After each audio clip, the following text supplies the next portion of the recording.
Good morning, museum friends and families. It's Miss Teal from the San Diego Children's Discovery Museum of Escondido, California, doing another daily activity. It's called Suminagashi. Now, 1,000 years ago, this technique came about because someone who was writing in beautiful sumi ink on paper accidentally spilled some in some water. And that was when Suminagashi was born. Suminagashi means floating ink. And they discovered it made beautiful patterns. Another technique that came from Japan just about the same time was called shibori. And shibori is where you fold paper and dye it. Now, what does that remind you of? If you say tie-dye, you would be correct because our modern tie-dye comes from the ancient technique of kanoko shibori. Our materials for Suminagashi and shibori are the following. The first thing you're going to be needing is a shallow tray, just like you would bake cookies on. I also have this little tray left over from a bubble wand set. The star of the show, which is definitely foamy shaving cream. You will need a ruler wide enough to go across your tray, whether it's small or it's large, or you can cut a piece of cardboard that is nice and smooth so the kids can scrape. Spatulas are always a good idea. You'll see how I use those later. You'll be using food coloring for this project as well.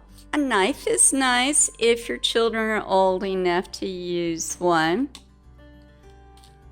The back of a paintbrush if you have one on hand. Forks make really wonderful patterns.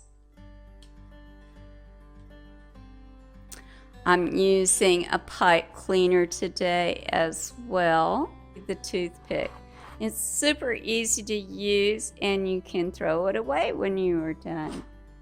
Paper towels. You'll want to keep those around anyway to help do all the cleanup that this fun activity requires. If you have white coffee filters, this is a great material to use. Copier paper works great for this activity for both Suminagashi and shibori. Let's get started with our Suminagashi project. First thing I'm going to do is to squirt some shaving cream. The next thing we're going to do is we're going to use that ruler I was talking about to go back and forth on the surface of the shaving cream. I am going to apply dots of food coloring. There are certain colors that do not mix well together. You want to use colors that do. In this case, I am using green, blue, and yellow. Now what I'm going to do next is I am going to grab a toothpick. I'm going to start with my yellow and I'm just going to go around and around just like that. Tell them that we're all about making patterns here. Then the other thing that you can do, I'll use the fork for.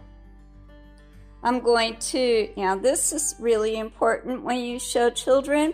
You don't want them to dig all the way to the bottom, but just lightly go across the top of the shaving cream. Looks kind of neat.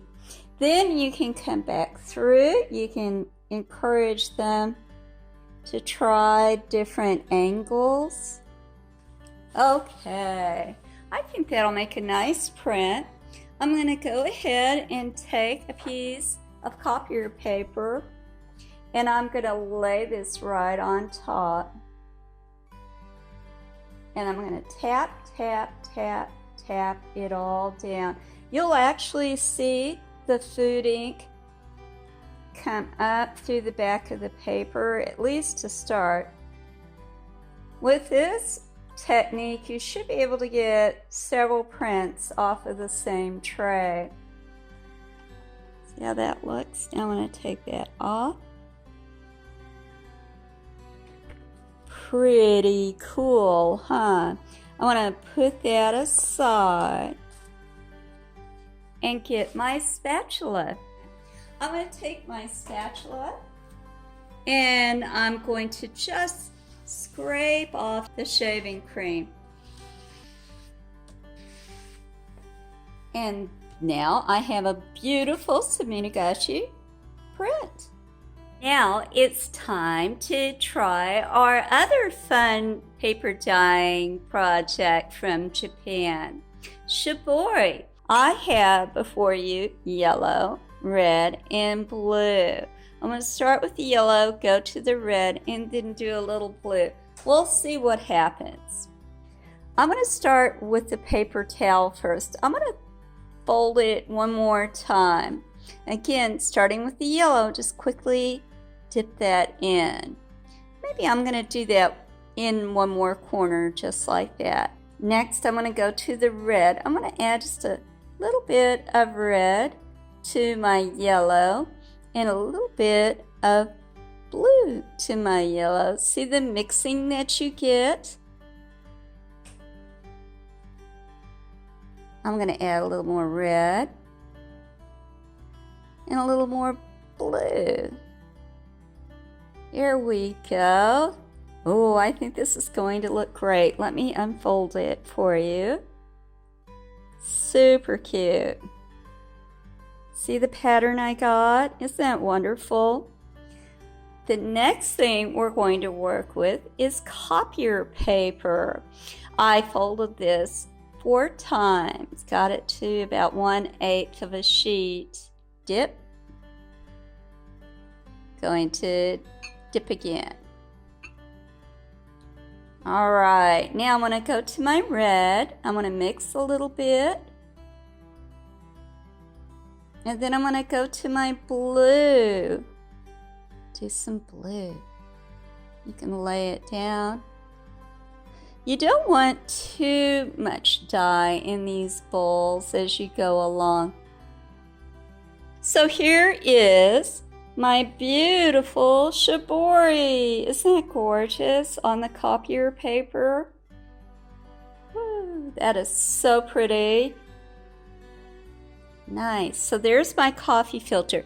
The coffee filters you definitely want to teach the kids not just to mop up the dye with, because it wicks the colors so fast.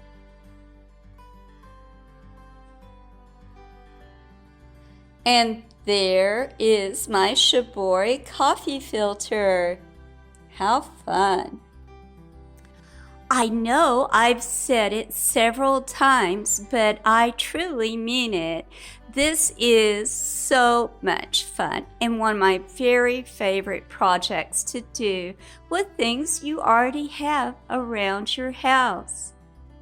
See you next time for another wonderful art project together.